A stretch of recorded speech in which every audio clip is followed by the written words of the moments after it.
لله نحمده ونستعينه ونستغفره ونؤمن به ونتوكل عليه ونعوذ بالله من شرور أنفسنا ومن سيئات أعمالنا من يهده الله فلا مضل له ومن يضلل فلا هادي له وأشهد أن لا إله إلا الله وحده لا شريك له وأشهد أن محمدا عبده ورسوله أما بعد فإن خير الحديث كتاب الله وخير الهدي هدي محمد صلى الله عليه وسلم وشر الأمور محدثاتها وكل محدثة بدعة وكل بدعة ضلالة وكل ضلالة في النار. أعوذ بالله من الشيطان الرجيم. بسم الله الرحمن الرحيم. والقرآن المجيد بل عجبوا أن جاءهم منذر منهم فقال الكافرون هذا شيء عجيب أإذا متنا وكنا ترابا ذلك رجل بعيد قد علمنا ما تنقص الأرض منهم وعندنا كتاب حفيظ بل كذبوا بالحق لما جاءهم فهم في أمر مريض أفلم ينظروا إلى السماء فوقهم كيف بنيناها وزيناها وما لها من فروج والأرض مددناها وألقينا فيها رواسي وأنبتنا فيها من كل زوج بهيج تبصرة وذكرى لكل عبد منيب ونزلنا من السماء ماء مباركا فأنبتنا به جنات وحب الحصيد والنخل باسقات لها طلع نضيد رزقا للعباد وأحيينا به بلدة ميتا كذلك الخروج كذبت قبلهم قوم نوح وأصحاب الرس وثمود وعاد وفرعون وإخوان لوط وأصحاب الأيكة وقوم تبع كل كذب الرسل فحق وعيد أفعينا بالخلق الأول بل هم في لبس من خلق جديد. قال الله تعالى في القرآن المجيد والفرقان الحميد أعوذ بالله السميع العليم من الشيطان الرجيم. بسم الله الرحمن الرحيم. كل نفس ذائقة الموت وإنما توفون أجوركم يوم القيامة فمن زحزح عن النار وأدخل الجنة فقد فاز وما الحياة الدنيا إلا متاع الغرور.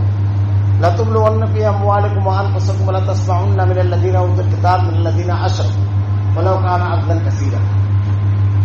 تمام تعریفیں اللہ رب العالمین کے لیے جو تمام جہانوں کا یک و تنہا خالق و مالک ہے، اور بے شمار درود و سلام اللہ کے آخری نبی حضرت محمد صلی اللہ علیہ وسلم پر. معزز حاضرین، خطبہ مسنونہ کے بعد قرآن مجید کی ایک بڑی مشہور آیت میں نے تلاوت کی. اللہ رب العالمین نے اس آیت میں ہر آدمی جو اس دنیا میں پیدا ہوا اس کا انجام اور اس کے ساتھ جو معاملہ ہونے والا ہے وہ اور کامیابی اور ناکامی کا ضابطہ اور دنیا کی حقیقت، یہ تمام چیزیں اس ایک آیت میں اللہ رب العالمین نے بیان فرمائی. اللہ نے ارشاد فرمایا کل نفس ذائقۃ الموت، ہر نفس کو موت کا مزہ چکھنا ہے. موت اس کائنات کی ایک ایسی حقیقت ہے کہ جس کا انکار کرنے والا آپ کسی کو نہیں پائیں، خواہ چاہے وہ کسی مذہب کا ماننے والا ہو چاہے مذہب کا نہ ماننے والا ہو، لیکن موت کا انکاری آپ کسی کو نہیں پائیں. کیونکہ ہر جانے والا جنازہ یہ اعلان کرتا ہے کہ میرے پیچھے آپ کو آنا ہے، اور ہر پیدا ہونے والا دنیا میں ہم یہ مشاہدہ کرتے ہیں کہ وہ موت سے ہم آگوش ہوتا ہے. یہ دنیا کی جو زندگی ہے اگر ہم اور آپ غور کریں تو ایک آدمی اگر سوچے کہ پیدا ہونے کے بعد آدمی بچپن گزارے، تعلیم حاصل کرے یا جیسے بھی حالات ہیں، اس کے بعد جوانی کے ایام ہو، شادی بیاہ کرے، خوب مال کمائے محنت کر کے، آل اولاد ہو، دولت ہو، مختلف سماج اور معاشرے کے اندر عزت ہو، لیکن ایک وقت ایسا آئے جب وہ صاحب فراش ہو جائے، بستر پر پڑ جائے، اس پر بڑھاپا اور کمزوری آ جائے، مختلف بیماریاں اور عوارض اس کو لاحق ہوں اور ڈاکٹر اس کو مختلف چیزیں کھانے سے منع کرے، پھر بیماریوں کے ذریعے وہ بستر پر دراز ہو جائے. ذرا سا آدمی سوچے کیا یہی زندگی ہے؟ وہ جو کچھ اس نے کمایا، جو کچھ اس کی زندگی میں تھا، سب اس کے سامنے ہے، اس کو اسی طرح چھوڑ کر کے جانا ہے.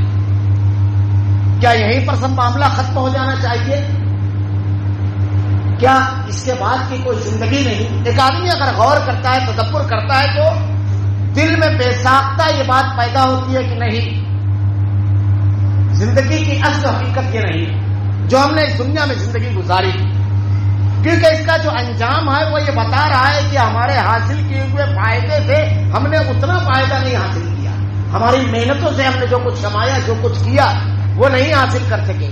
بے شمار تمنائیں اور آرزوئیں ہیں جو ذہن میں دم گھوٹ رہی ہیں، بے شمار جستجو ہے جس تک ہم نہیں پہنچ پائے، بے شمار محرومیاں ہیں، یہ سب آدمی سوچتا ہے۔ اللہ رب العالمین نے ارشاد فرمایا کل نفس ذائقۃ الموت، ہر نفس کو موت کا مزہ چکھنا ہے۔ جب اس موت سے ہر کسی کو ہم آگوش ہونا ہے تو اس موت کا استقبال کس طرح کیا جائے، کس طرح اس موت کے لیے اپنے آپ کو تیار کیا جائے۔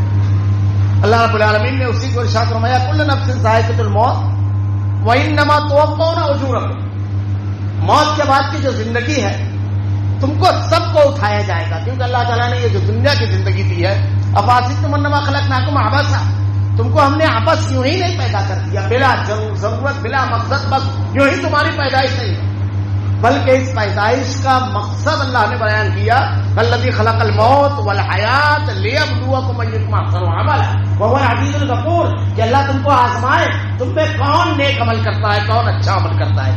یہ پوری زندگی آدمی کی آزمائش ہے۔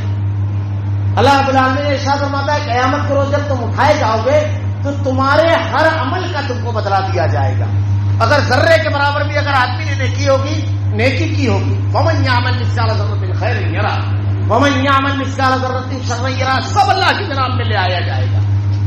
اللہ کی جناب میں جب آدمی کھڑا ہوگا تو اس کے ہاتھ میں نامہ اعمال ہوگا، یقول مال ھذا الکتاب لا یغادر صغیرۃ ولا کبیرہ الا احصاها ووجدوا ما عملوا حاضرا، آدمی اس کتاب کو دیکھ کر کہے گا یہ کیسی کتاب ہے جس نے نہ کسی چھوٹی بات کو چھوڑا نہ بڑی بات کو، سب اس میں لکھا ہوا ہے، تنہائی میں میں نے جو کیا، مجلس میں جو میں نے کیا، بازاروں میں جو میں نے کیا، طاقت کے زوم اور غرور میں جو میں نے کیا، میرے اوپر جو مظالم کیے گئے، میں نے جو لوگوں کے مال کو ہڑپ کیا، لوگوں نے میرے ساتھ جو زیادتیاں کی، سب اس میں لکھا ہوگا، ہر چیز لکھی ہوگی۔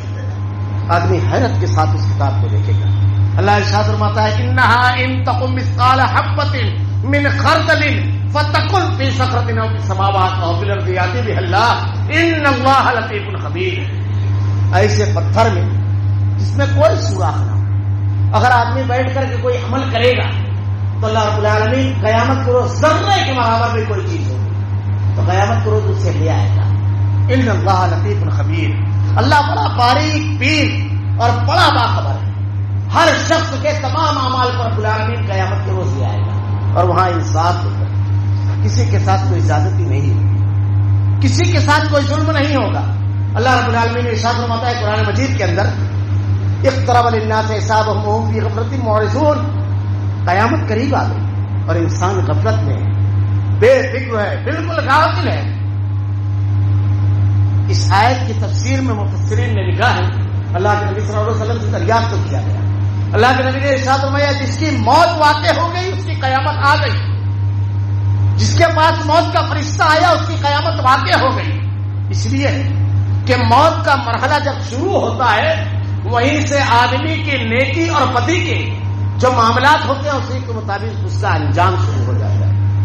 وَلَوْ تَرَىٰ إِذْ يَتَوَفَّى الَّذِينَ كَفَرُوا الْمَلَائِكَةَ يَضْرِبُونَ وُجُوهَهُمْ وَأَدْبَارَهُمْ وَذُوقُوا عَذَابَ الْحَرِيقِ، موت کا فرشتہ جب آتا ہے تو مجرم اور گنہگار جو ہے اس کے جوڑوں اور پٹھوں پر مارتا ہے۔ وَلَوْ تَرَىٰ إِذْ يَتَوَفَّى الَّذِينَ كَفَرُوا الْمَلَائِكَةَ يَضْرِبُونَ وُجُوهَهُمْ وَأَدْبَارَهُمْ وَذُوقُوا عَذَابَ الْحَرِيقِ، اس کے جوڑوں اور پٹھوں پر مارتا ہے اور اس کی روح کو قبض کر کے کہتا ہے چلا عذاب حریق کا مزہ چل۔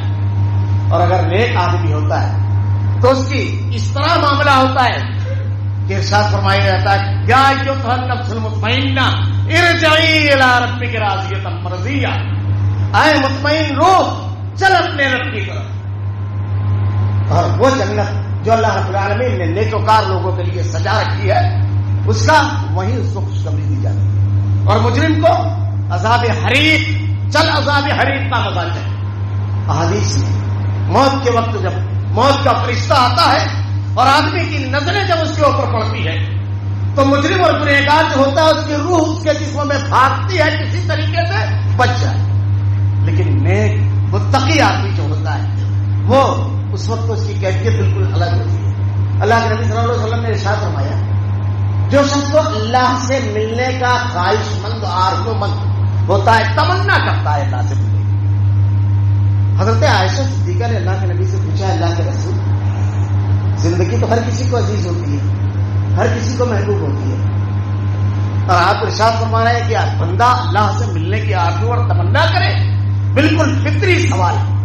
اللہ کے نبی نے ارشاد فرمایا اس کا مطلب موت کی تمنا نہیں, بلکہ اس کا یہ مطلب ہے کہ جب آدمی کی روح قبض کی جائے گی تو اس وقت کے جو مناظر اور جو حالات ہوں گے, اور اس کے بعد جو حدیث میں تفسیر آتی ہے کہ نیک کی روح لے کر کے فرشتے آسمان کی طرف چڑھتے ہیں, اللہ کے جناب میں حاضر کرتے ہیں, تو روح بےتاب ہوتی ہے اللہ رب العالمین سے ملاقات کرنے کے لیے. جب اس کا جنازہ لے کر کے نیک کا چلتے ہیں تو روح پکار پکار کر کے کہتی ہے کہ جلدی لے چلو مجھ کو جلدی لے کر کے چلو, تم نہیں جانتے کہ کون سی نعمتیں میرا انتظار کر رہی ہے, اللہ کی کون سی نعمتیں ہیں جو میری منتظر ہے, جلدی لے چلو. یہی سوچ کی بےتابی پڑ جاتی ہے. لیکن کب جب اعمال نیک ہو, جب دنیا میں زندگی اللہ کی رضا اور خوشنودی والی گزارے, گناہ سے اس لیے رک گیا ہو کہ رب العالمین کے سامنے جواب دینا ہے, برائی سے اپنے آپ کو قوت ہونے کے باوجود, اختیار پیسہ دولت سب ہونے کے باوجود اپنے آپ کو اس لیے لوٹ لیا, نیکیاں اس لیے کیا ہو کہ دل پر جبر بھی کرنا پڑا ہو تو کیا, اللہ کی رضا اور خوشنودی کے لیے. کبھی اپنی خواہشات اور اپنی ضرورت اور اپنے حاجات اور اپنے جذبات کا لحاظ نہ کیا ہو. والذین آمنوا اشد حبا للہ, اللہ کی محبت اس کے دل میں اتنی شدید ہو کہ جب اللہ رب العالمین کا حکم آ جائے, اس کی رضا کی تلاش کی بات آ جائے تو سب قربان کر دے ہوئے, پھر اس کے بعد اس کے سامنے کوئی چیز نہ ہو کہ بس اللہ راضی ہو جائے. ہم صحابہ کرام کے جو واقعات پڑھتے ہیں کہ اللہ کے نبی صلی اللہ علیہ وسلم سے کہتے ہیں کہ اللہ کے رسول کیا اس کے بدلے جنت کہا؟ ہاں. اللہ کے نبی سے کہتے ہیں اللہ کے رسول گواہ رہیے میں اپنا پورا بات اللہ کے راستے میں دیتا ہوں, ایک کھجور کے بدلے, ایک درخت کے بدلے جنت کا صرف وعدہ سے. یہ ایک صحابیہ ہے, اللہ کے نبی صلی اللہ علیہ وسلم کے پاس آتی ہے, مشہور حدیث یہ فمن زحزح عن النار وادخل الجنة فقد فاز. آگے کا جو جملہ ہے اللہ سے ملنے کی تمنا اور نیکی پر حریص ہونا, اللہ سے محبت جب ہوتی ہے تو کیا ہوتا ہے, پھر تکالیف اور پریشانیاں تکلیف نہیں ہو رہتی ہے, پھر دنیا کے اندر جو اس کو اذیت پہنچتی ہے, دل پر جو جبر کرنا پڑتا ہے, جو اس کے ساتھ زیادتیاں ہوتی ہے وہ زیادتی نہیں ہوتی. یہ ایک بوڑھی کالی اور لمبی جا رہی تھی. حضرت عبداللہ بن عباس رضی اللہ تعالیٰ عنہ کہتے ہیں جنتی خاتون کو دیکھنا چاہتے ہو, وہ جو جا رہی ہے دیکھو وہ جنتی خاتون. صحابہ کرام نے دریافت کیا جو اطراف میں مجلس میں بیٹھے ہوئے تھے, شاگرد تابعین پوچھتے ہیں یہ جنتی ہے؟ کہاں اسے مرغی کا مقصد ہے, اور جب دورہ پڑتا تو کسی بھی جگہ گر جاتی اور بے ہوش ہو جاتی, اور اس میں بدن میں جھٹکے ہوتے. اللہ کے نبی صلی اللہ علیہ وسلم کے پاس آئی اور کہتی ہے اللہ کے رسول صلی اللہ علیہ وسلم جو لوگ بیماریوں میں مبتلا ہوتے ہیں اور اس پر صبر کرتے ہیں, اللہ کے نبی نے ارشاد فرمایا ان کے لیے جنت ہے. وہ انشاءاللہ العزیز میں کچھ آگے بیان کروں گا اس کی تفصیل. تو اللہ کے نبی کے پاس آئی اور آ کے کہا اللہ کے رسول صلی اللہ علیہ وسلم میرا معاملہ ایسا ہے کہ کسی بھی جگہ جب دورہ پڑتا ہے میں بے ہوش ہو جاتی ہوں, اللہ کے نبی دعا کیجیے رب العالمین مجھ کو شفا دے دے. شفا دینے والی ذات صرف اللہ ہے, اللہ کے نبی سے نہیں کہ مانگا شفا. یہ بھی عقیدے کی چیز ہے, چھوٹی چھوٹی چیزوں پر آدمی تدبر کرے. اور اللہ کے نبی صلی اللہ علیہ وسلم بھی اللہ کے ہر بندے کو اللہ کی طرف راغب کرنے والے تھے, اللہ کی طرف رجوع کرنے کے لیے حکم دینے والے تھے.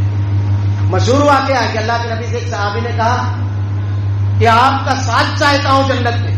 اللہ کے نبی نے کیا ارشاد فرمایا, تم سجدوں کی کثرت کے ذریعے میری مدد کرو, میں تمہارے لیے اللہ سے دعا کرتا ہوں.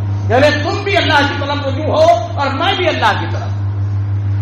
وہ کہتی ہے کہ اللہ سے دعا کیجیے رب العالمین مجھ کو شفا دے دے. اللہ کے نبی نے ارشاد فرمایا اگر تو اس بیماری پر صبر کرے تو تیرے لیے جنت. اللہ اپنی بے شمار رحمت نازل فرمائے خاتون پر. جملہ کہتی ہے اللہ کے نبی جنت بڑے قیمتی سامان ہے اللہ کے نبی, اللہ اس کے رسول اس کے بدلے جنت. اے اللہ کے نبی مجھ کو جنت چاہیے, اے اللہ کے رسول میرے لیے دعا کیجیے اللہ مجھ کو جنت دے. اللہ کے نبی ارشاد فرماتے ہیں اس پر صبر کرے گی تو جنت.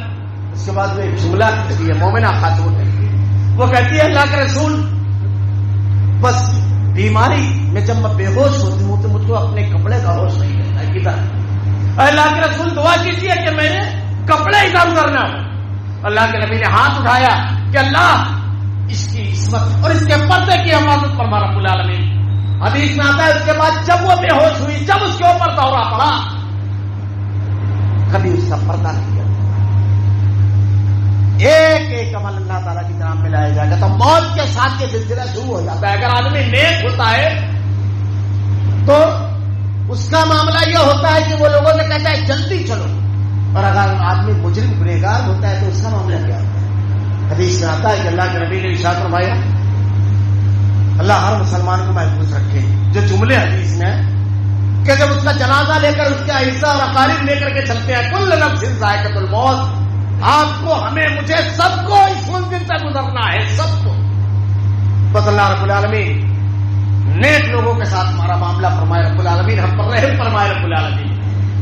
اللہ کے نبی نے ارشاد فرمایا جب اسے لے کر کے چلتے ہیں مجرم کو تو وہ لوگوں سے کہتا ہے کہ لوگوں تمہیں خبر ہے، اپنے اعزا سے، اپنے رشتے داروں سے کہتا ہے.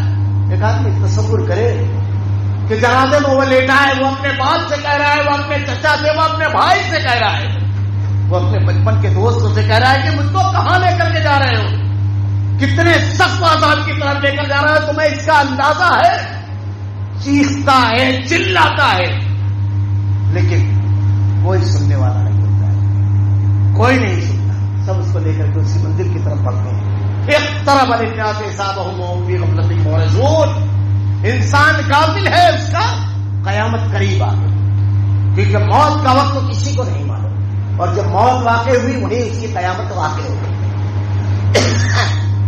یہاں سے جو معاملات احادیث میں بیان کیے گئے کہ جب اللہ رب العالمین کی جناب میں بندہ پہنچتا ہے تو رب العالمین کے جناب میں اس کو جو خوشخبری سنائی جاتی ہے نیک آدمی کو، اور اس کو جب قبر میں واپس اس کی روح کو لایا جاتا ہے.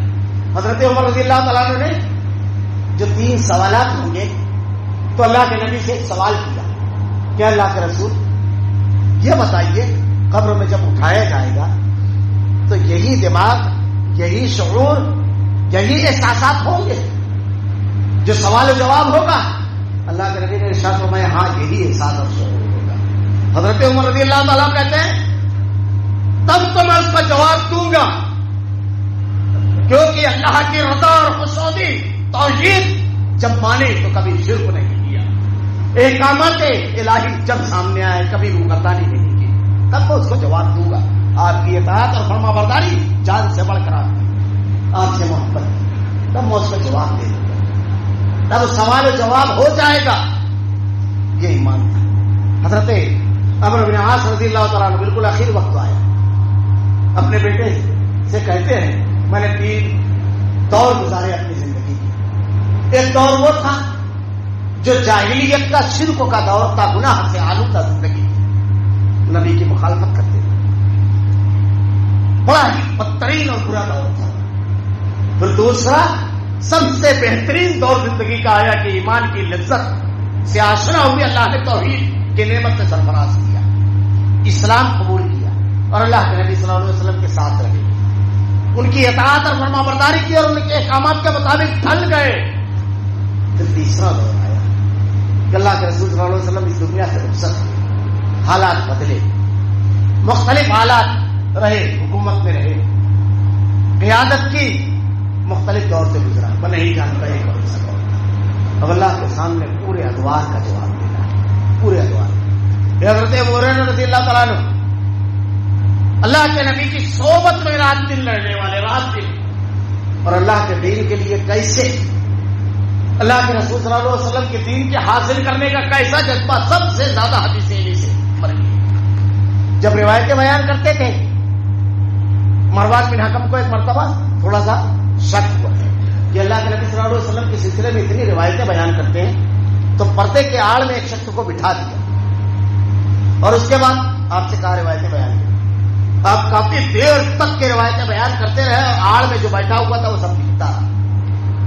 ٹھیک 1 سال گزرنے کے بعد حضرت ابو ہریرہ رضی اللہ تعالیٰ عنہ کو پھر مروان بن حکم نے یہی بلا کر کے کہا کہ آپ حدیث بیان کیجیے، اور وہ روایتیں بیان کیجیے، اور پڑھتے پیچھے وہی شخص جس نے پوری روایتیں بیان کی تھی لے کر کے وہ جو تحریر لکھی ہوئی چیزیں تھیں اس کو لے کر بیٹھے، یہ روایتیں بیان کرتے رہے، ایک لفظ کا ایک شوزے کا کہیں پر نہیں ہے۔ اللہ کے نبی صلی اللہ علیہ وسلم کے کیسے ساتھی ہیں؟ حضرت ابو ہریرہ رضی اللہ تعالیٰ نے ایک مرتبہ انہیں کا معاملہ تھا، کسی نے سخت کہہ دیا، اللہ کے نبی صلی اللہ علیہ وسلم نے ان کے بارے میں کیا بیان کیا؟ ان کا جب آخری وقت آیا تو کہتے ہیں کہ سفر بہت لمبا، بہت مشکل ہے، لیکن سامان سفر بہت کر، کل نفس ذائقۃ الموت۔ حضرت عثمان ذو النورین رضی اللہ تعالیٰ عنہ اللہ کے نبی نے ایک مقام پر کھڑے ہو کر 6 مرتبہ جنتی ہونے کی بشارت دی، 6 مرتبہ ایک مقام پر۔ ایک مرتبہ اللہ کے راستے میں صدقہ کرنا شروع کیا تو کہا بس عثمان بس، آج سے تیرے کسی عمل پر کوئی گرفت نہیں۔ حضرت عثمان ذو النورین جن کے بارے میں اللہ کے نبی ایک مرتبہ پہاڑ پر کھڑے تھے، آپ کے ساتھ ابوبکر، عمر اور عثمان تینوں تھے، پہاڑ حرکت کرنے لگا، پیر مارتے ہیں پہاڑ پر، کہتے ہیں رک، تجھ پر ایک صدیق اور 2 شہید ہیں، 2 شہید۔ حضرت عثمان ذو النورین ایک مرتبہ اللہ کے نبی بیٹھے ہوئے تھے، مقام آپ کا کیا ہے؟ آپ کا کپڑا پنڈلی سے ہٹا ہوا تھا، صحابہ کرام آئے، ابو بکر آئے، عمر آئے، دیگر صحابہ آئے، آپ اسی طرح بیٹھے ہوئے تھے۔ جیسے ہی حضرت عثمان ذو النورین داخل ہوئے، آپ نے اپنی پنڈلی ڈھانپ لی، صحابہ نے تقیات تو کیا تو کہا اس سے فرشتے بھی حیا کرتے ہیں عثمان سے، ایک ایسی فضیلت ان کو حاصل ہے کہ اس زمین کی پیڑ پر آدم سے لے کر قیامت تک کسی کو حاصل نہیں ہو سکتا۔ ان کی زوجیت میں ایک نبی کی 2 بیٹیاں، کسی کی زوجیت میں نہیں، اور دوسری بیٹی کا جب موت ہوئی، وفات ہوئی، تو اللہ کے نبی نے ارشاد فرمایا اگر میری 10 بیٹیاں ہوتی تو یکے بعد دیگرے عثمان کو دیتا۔ حضرت عثمان ذو النورین رضی اللہ تعالیٰ بستر پر لیٹے ہوئے ہیں، رو رہے ہیں، آپ کی بیوی نائلہ کہتی ہے امیر المومنین کس چیز نے آپ کی آنکھوں کو اشکبار کر دیا؟ کہتے ہیں کہ اللہ کے سامنے جواب دہی کے خوف، کل نفس ذائقۃ الموت وانما توفون اجورکم یوم القیامہ، قیامت کے روز سارے عمل لے کر آئے جائیں گے۔ اللہ کے سامنے جواب دہی کے خوف نے آنکھوں کو اشکبار کر دیا کہ اللہ کے سامنے کھڑے ہونا ہے اور اپنے ایک ایک عمل کا ایک ایک بات کا جواب دینا ہے، اور وہاں کوئی سفارش ہی نہیں ہوگا، کوئی مقدمے کے دوران بولنے والا نہیں ہوگا، اللہ کا رحم اور اللہ کا غضب صرف اس کا معاملہ ہوگا۔ اللہ کے نبی نے ارشاد فرمایا قیامت کے روز وہی بخشا جائے گا جس پر اللہ رحم فرمائے گا، اور اللہ کن پر رحم کرے گا؟ نیکوکار لوگوں پر، اللہ کے باغی اور سرکش لوگوں پر نہیں، نیکوکار لوگوں پر۔ یہ صحابہ اکرام کے واقعات، اللہ ارشاد فرماتا ہے ہر نفس کو موت کا مزہ چکنا ہے، اور ساروں کا عمل قیامت کے روز اللہ کی جناب میں لے آیا جائے گا۔ ہر شخص کو اپنے نامہ اعمال کو لے کر اللہ کی جناب میں کھڑا ہوگا۔ وہ شخص تو کامیاب ہو گیا جس نے اس دنیا میں اپنے عمل کا محاسبہ کر لیا کہ اس نے کیسی زندگی گزاری ہے۔ صحابہ اکرام جب رات کو بستر پر جاتے تو وہ اپنے دن بھر کے معاملات پر تدبر کرتے، غور کرتے کہ یہ دن بھر رب کی رضا بندی اور فرما برداری کے گزرا کے مطابق گزرا یہ نافرمانی، معاف کیجیے گا ہم خود اپنے آپ پر تدبر کریں، کسی اور کے سوال نہیں، کیونکہ ہر شخص کو اکیلا حساب دینا ہے، قبر میں اکیلے جانا ہے، حشر کے میدان میں تن تنہا کھڑا ہونا ہے۔ بلکہ قرآن میں جو آیتیں ہیں اللہ محفوظ رکھے رب العالمین کہ بیوی سے، بچوں سے، بھائی سے، دوستوں سے ایک نیکی مانگے گا آدمی، لیکن کوئی نہیں دے گا، کوئی کسی کے کام نہیں آئے گا، ایک نیکی نہیں ملے گی، کیونکہ وہ دن اللہ ارشاد فرماتا ہے ایک چیز کافی ہوگی آدمی کو تمام رشتے، تعلقات، محبت، قربانیاں سب قربان کرنے کے لیے ایک چیز کافی ہوگی، قیامت کا روز جہنم کا ہولناک عذاب کافی ہوگا، اس سے سارے رشتے آدمی کاٹ دے گا۔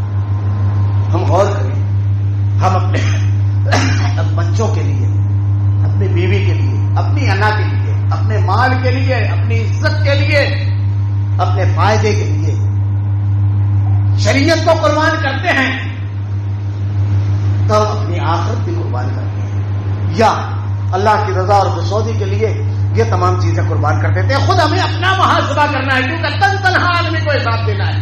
ہم کسی کے ساتھ آج زیادتی کر رہے ہیں, کسی کی حمایت اور طرفداری میں بھی کر رہے ہیں, تو جس کی حمایت کر رہے ہیں وہ قیامت کے روز ہمارا جواب نہیں دے گا, قبر میں وہ جواب دینے نہیں آئے گا. اسی لیے الحب باللہ والبغض باللہ, محبت اللہ کے لیے, دشمنی اللہ کے لیے.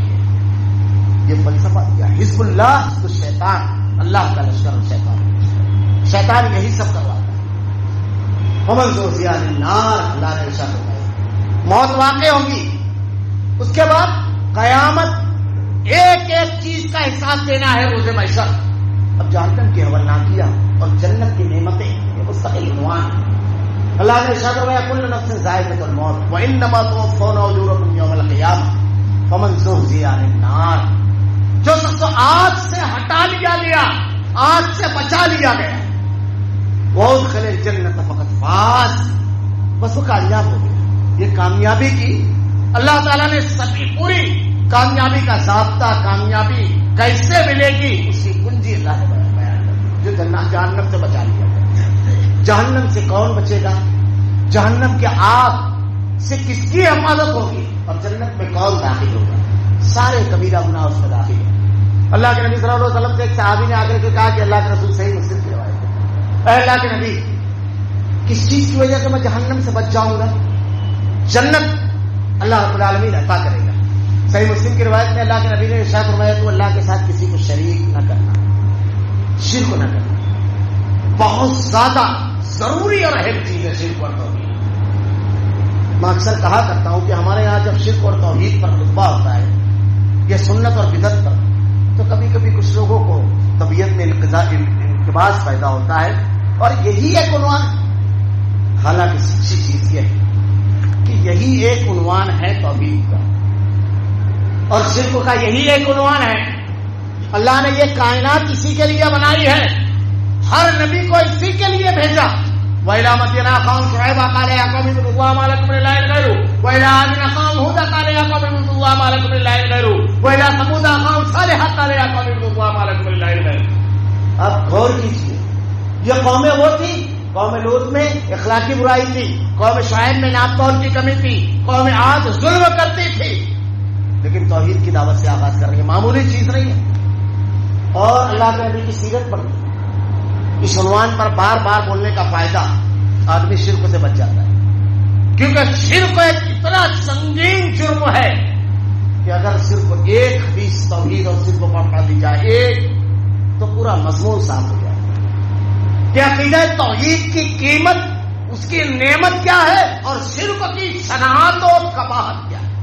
ابو داؤد کی روایت ہے کہ اللہ کے نبی نے ارشاد فرمایا کہ قیامت کے روز اے میرے بندے تم اس سے مل, زمین اور آسمان بھر کے گناہوں کے ساتھ. اللہ بڑا رحیم, بڑا کریم ہے اپنے بندوں کے لیے. اللہ تعالیٰ ارشاد فرماتا ہے کہ اے میرے بندے تم اس سے روز محشر میں زمین اور آسمان بھر کے گناہوں کے ساتھ مت سے ملوں گا, اتنی ہی رحمت و مغفرت کے ساتھ اگر تم نے کسی کو میرے ساتھ شریک نہیں کیا. یہ ہے شرک سے بچنے کا فائدہ اور توحید کا فائدہ اور شرکوں کا نقصان.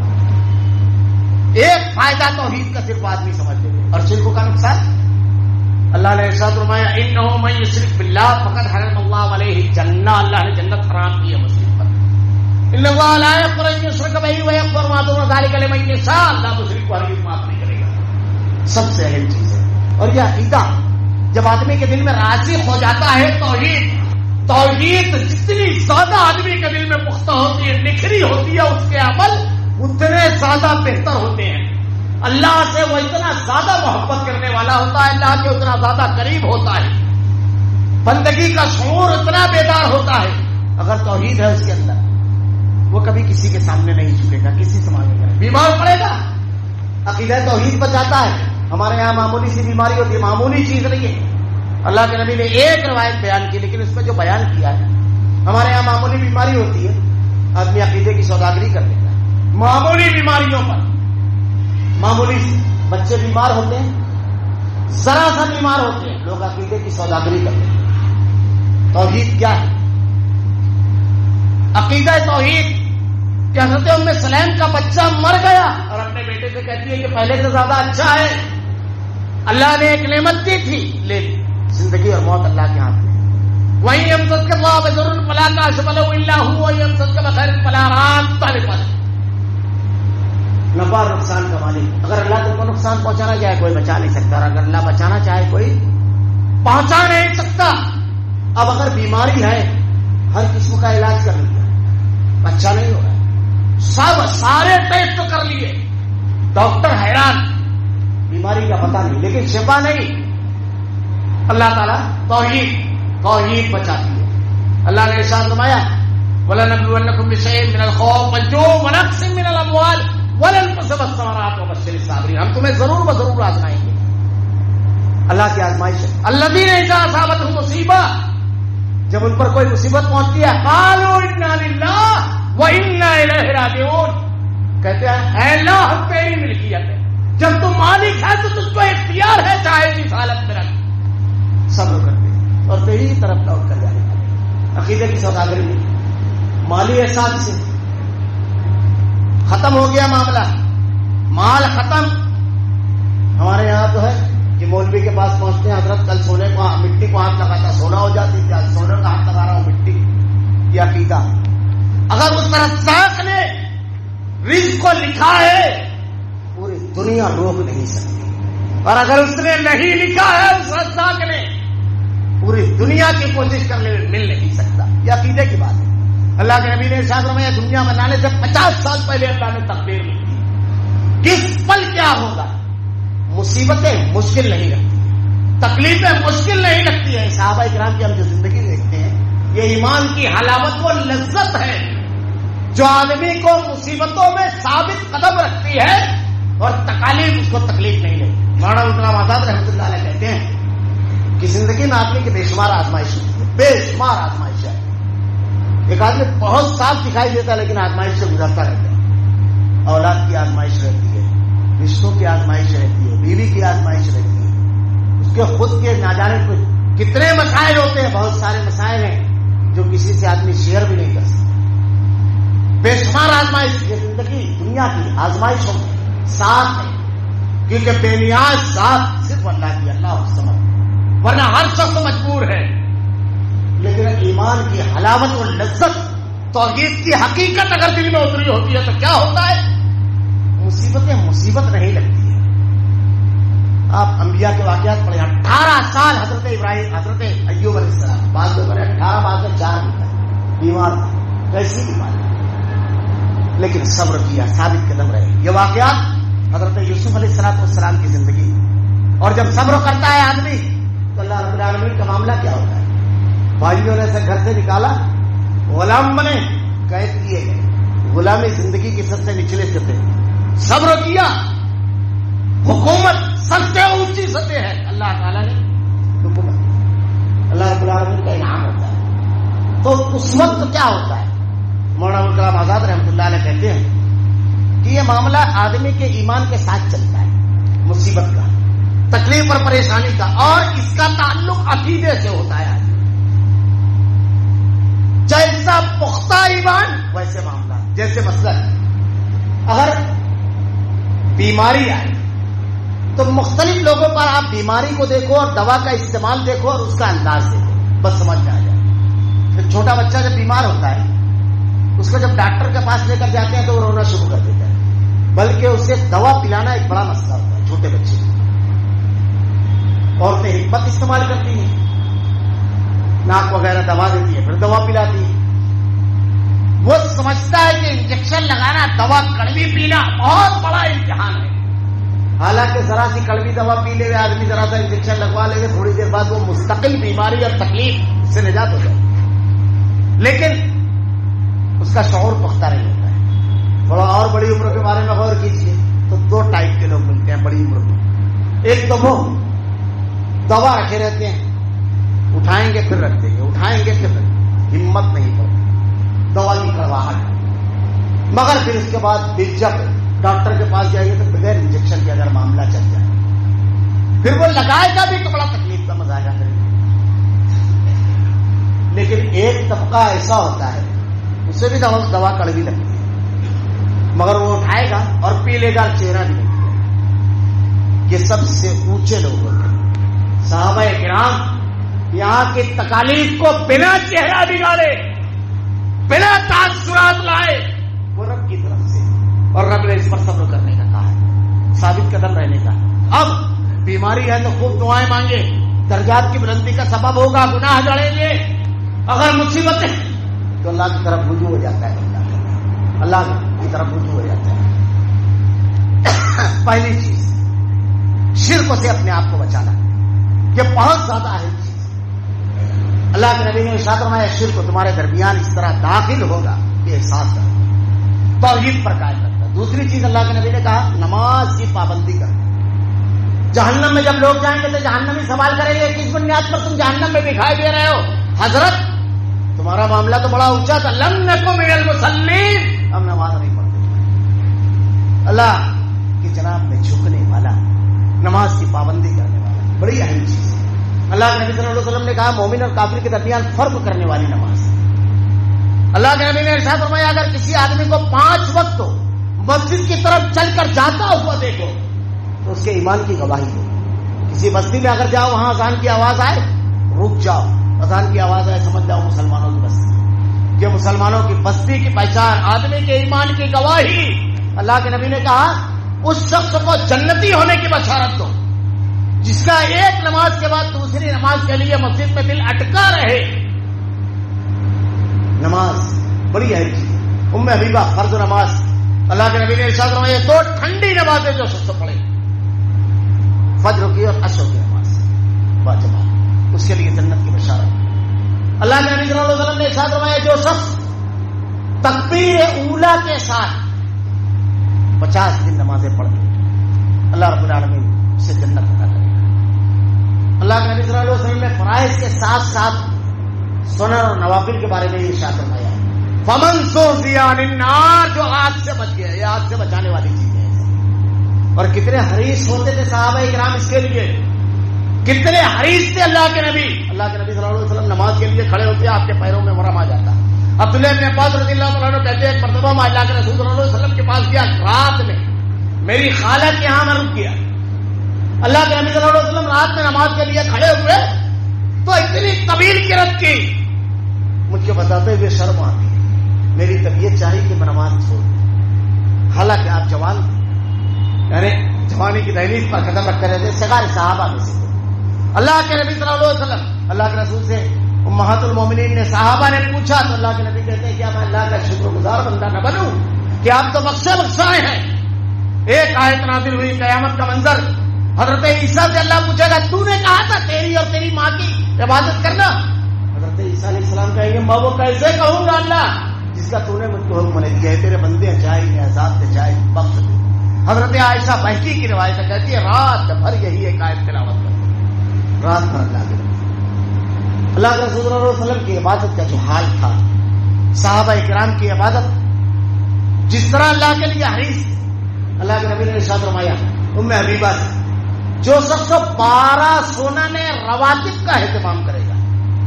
سنن رواتب کیا؟ جس کو ہم سنت مؤکدہ کہتے ہیں. فجر کی 2، ظہر میں 6، نماز سے پہلے 4 اور نماز کے بعد 2، مغرب کی نماز کے بعد 2 اور عشاء کی نماز کے بعد 2. اللہ رب العالمین اسے جنت دے گا. اللہ کے نبی نے جب یہ بیان فرمایا تو حضرت ام حبیبہ کہتی ہیں واللہ میں اس کے بعد کبھی میں نے اس کو نہیں چھوڑا، کبھی نہیں چھوڑا. ومن زحزح عن النار وادخل الجنة فقد فاز، جو جہنم کی آگ سے بچا لیا گیا، جو جنت میں داخل کر دیا گیا. جہنم میں لے جانے والے اعمال سے اپنے آپ کو بچانا اور جنت میں لے جانے والے اعمال کرنا. وادخل الجنة فقد فاز وما الحیات الدنیا الا متاع الغرور.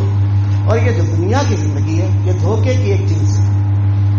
دھوکہ کیسے؟ دھوکہ کس کو کہتے ہیں؟ بالکل آسان اگر آدمی سمجھنا چاہے دھوکہ، ایک آدمی بہت زیادہ پر امید ہوتا ہے، اچانک پتہ چلا کہ سامنے والا جو امید تھی اس کے بالکل خلاف. یہی ہے دنیا.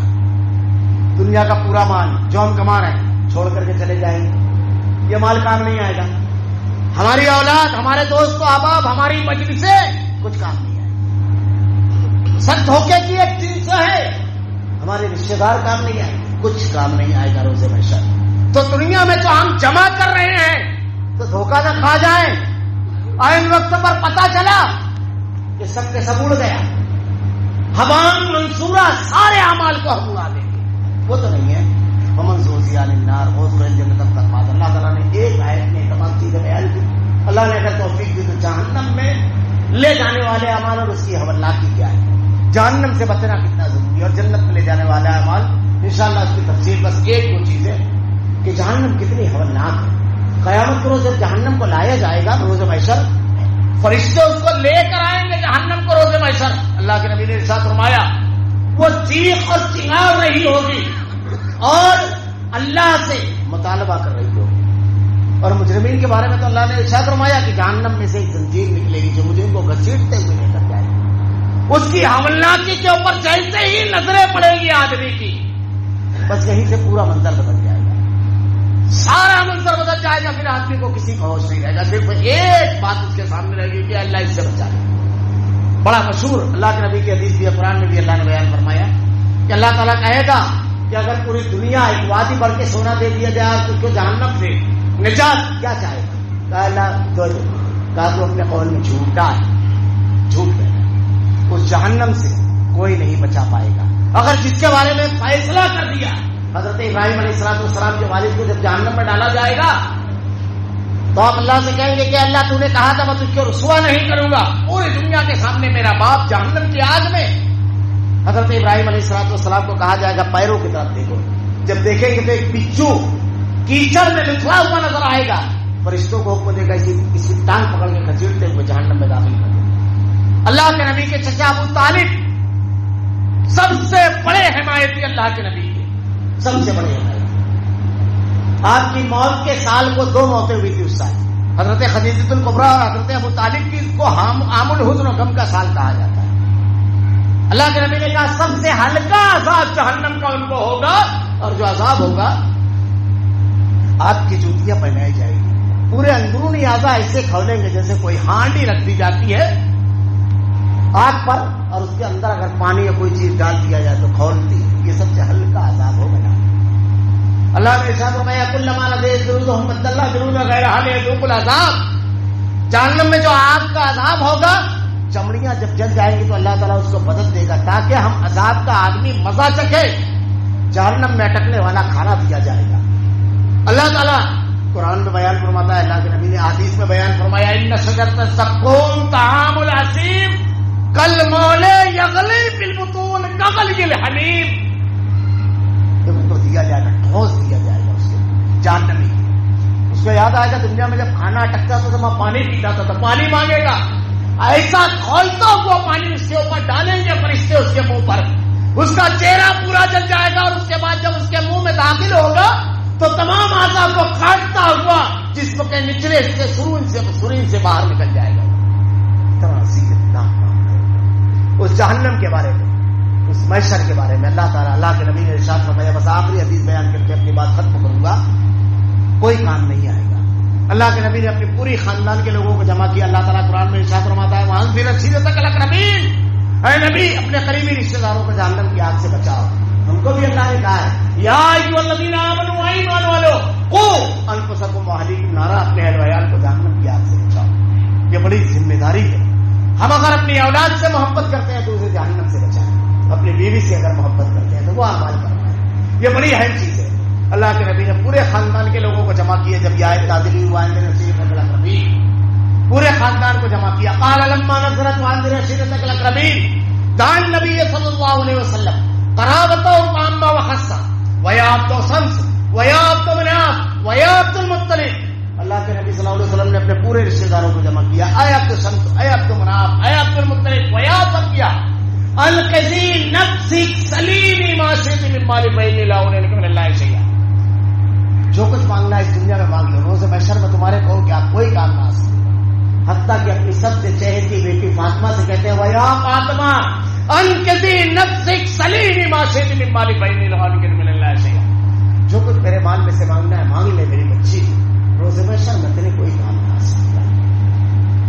قیامت کے روز سارے اعمال لے آئیں گے، کامیاب ہوا ہے جو جہنم سے بچا لیا گیا، جنت میں داخل ہو گیا، دنیا کی زندگی ایک دھوکے کی جنس ہے، اللہ رب العالمین سے دعا ہے کہ رب العالمین الہ العالمین نیک زندگی دے رب العالمین، تیری فرما برداری والی زندگی دے رب العالمین، رب العالمین جہنم کی آگ سے محفوظ رکھ رب العالمین، اے اللہ جنت کی نعمتوں سے سرفراز فرما رب العالمین، دنیا کے دھوکے سے بچا رب العالمین، اللہ ہم تیرے بڑے کمزور بندے ہیں رب العالمین، الہ العالمین گناہوں سے دلوں میں نفرت پیدا فرما، گناہوں سے دوری پیدا فرما رب العالمین، الہ العالمین نیکیوں سے محبت پیدا فرما رب العالمین، الہ العالمین جنت میں لے جانے والے اعمال کرنے کی توفیق دے، جہنم میں لے جانے والے اعمال سے دلوں میں نفرت پیدا فرما رب العالمین، اے اللہ تو ہی ہدایت دینے والا ہے رب العالمین، تو ہی توفیق دینے والا ہے، اللہ ہمیں ہدایت دے نیکیوں کی رب العالمین، توفیق دے رب العالمین، اے اللہ موت کی جو پہلی منزل ہے رب العالمین محرومی اور ناکامی سے حفاظت فرما، الہ العالمین ہدایت دے رب العالمین، ایمان پر موت دے رب العالمین، الہ العالمین تیرے کلام کی آیتیں اور تیرے نبی کی احادیث کو ہمارا کردار و عمل بنا دے، ہمارا خاتمہ ایمان پر فرما، ربنا لا تزغ قلوبنا بعد إذ هديتنا وهب لنا من لدنك رحمة إنك أنت الوهاب، بارك الله لنا ولكم في القرآن المجيد ونفعنا وإياكم بالآيات والذكر الحكيم إنه تعالى جواد كريم ملك بر رسول